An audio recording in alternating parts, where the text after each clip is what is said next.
Have you ever felt trapped in your own mind?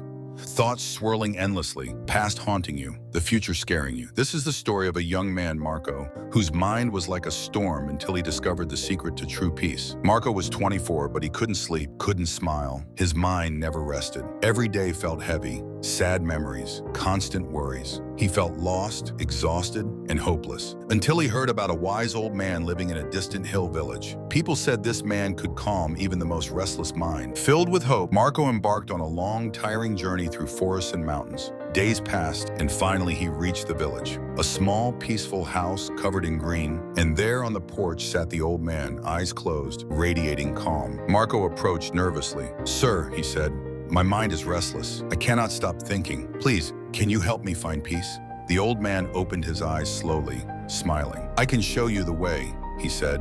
He handed Marco a glass filled to the brim with water. "Walk to the edge of the village and back, but don't spill a single drop." Marco accepted, wondering, could such a simple task really teach him peace? As Marco walked, the streets were alive with noise. Children laughing, dogs barking, merchants shouting, but he didn't look around, not once.